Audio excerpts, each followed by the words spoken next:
Hello friends, welcome to Anitha tasty corner Tamil. இன்றைக்கி evening snack recipe எப்படி செய்கிறதுன்னு பார்க்கலாங்க. ரொம்ப ஈஸியாக, ரொம்ப சிம்பிளாக டக்குன்னு செஞ்சு முடிச்சிடலாம். பருப்பு ஊற வைக்கிற டைம் தான், மற்றதுபடி எல்லாமே ஈஸி தான். வாங்க இப்போ எப்படி செய்கிறதுன்னு பார்க்கலாம்.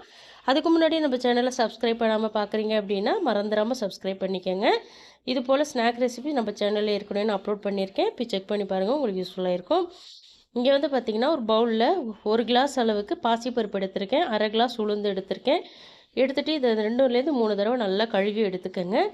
கழுவின பருப்பில் தண்ணி சேர்த்து நல்லா 2 மணி நேரத்துக்கு ஊற வச்சுருங்க. இப்போ 2 மணி நேரத்துக்கு அப்புறம் பார்த்திங்கன்னா பருப்பு நல்லாவே ஊறியிருக்கும். இதை தண்ணி எதுவுமே சேர்க்காமல் நல்லா ஃபில்டர் பண்ணிவிட்டு மிக்ஸி ஜாரில் சேர்த்துக்கோங்க. தண்ணி எதுவும் சேர்க்காம தான் அரைக்கணும், தேவைப்பட்டால் மட்டும் சேர்த்துக்கலாம். இப்போ இதை ஃபஸ்ட்டு கொரப்பாக அரைச்சி எடுத்துகிட்டு வந்துடுங்க. இப்போ பாருங்கள், நான் கொரப்பாக அரைச்சிருக்கேன். பருப்பு பாதி மசிஞ்சும் மசியாமலும் இருக்குது. இந்த ஸ்டேஜில் ஒரு 2 ஸ்பூன் மட்டும் நான் தண்ணி சேர்த்துக்கிறேன். தண்ணி சேர்த்துட்டு இதை நல்லா இப்படி எடுத்து விடுங்க. பருப்பை எடுத்து விட்டுட்டு இதை மறுபடியும் போயிட்டு நல்லா ஸ்மூத்தாக அரைச்சி எடுத்துகிட்டு வந்துடலாம்.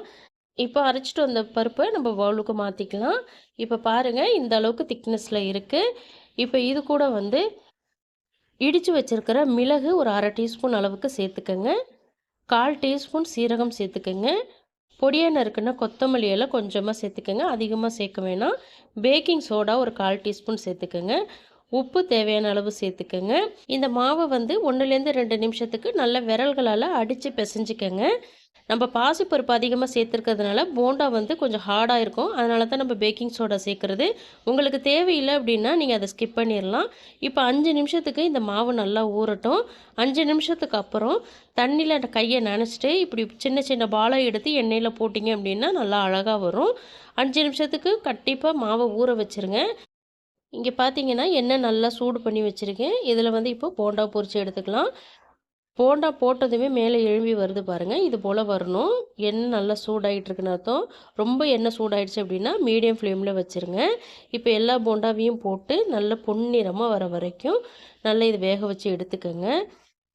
நல்லா எல்லா பக்கமும் திருப்பி விடுங்க. அப்போ தான் ஈவனாக குக் ஆகும், உள்ளேயும் வேகும். இந்த போண்டாவில் நீங்கள் தேவைப்பட்டால் தேங்காய் பொடிசாக கட் பண்ணி அதையும் வேணாலும் சேர்த்துக்கலாம், ரொம்ப நல்லாயிருக்கும். இப்போ பாருங்கள், இது இன்னும் கொஞ்சம் டார்க் ப்ரௌன் ஆகணும். இந்த ஸ்டேஜில் எடுத்திங்கன்னா போண்டா சாஃப்டாக இருக்கும். இப்போ பாருங்கள், நல்லா டார்க் ப்ரௌன் ஆகிடுச்சு பாருங்கள். இந்த ஸ்டேஜில் எடுத்திங்க அப்படின்னா வெளியில் நல்லா கிறிஸ்பியாக இருக்கும், உள்ளே சாஃப்டாக இருக்கும். இப்போ எண்ணெய் கொதிக்கிறதெல்லாம் ஓரளவுக்கு அடங்கிடுச்சு பாருங்கள். இந்த ஸ்டேஜில் போண்டாவை நம்ம வெளியில் எடுத்துக்கலாம். கலர்ஃபுல்லாக இருக்குது பாருங்கள், நல்ல ப்ரௌன் கலரில் இருக்குது பாருங்கள். இதே போல் மற்ற போண்டாவையும் பொரித்து எடுத்துக்கலாம். இது கூட நீங்கள் சட்னி அல்லது சாம்பார் வச்சு சாப்பிட்லாம். தேங்காய் சட்னி ரொம்பவே சூப்பராக இருக்கும். தக்காளி சட்னி கூட வேறு லெவலில் இருக்கும். ட்ரை பண்ணி பாருங்கள். இந்த ரெசிபி பிடிச்சிருக்குன்னு நம்புகிறேன். பிடிச்சிருந்தால் லைக் பண்ணுங்கள், ஷேர் பண்ணுங்கள். மறந்துடாமல் அனிதா டேஸ்டி கார்னர் தமிழ் சேனலை சப்ஸ்கிரைப் பண்ணிக்கோங்க. தேங்க்ஸ் ஃபார் வாட்சிங் ஃப்ரெண்ட்ஸ். நாளைக்கு இன்னொரு வீடியோவில் சந்திக்கலாம்.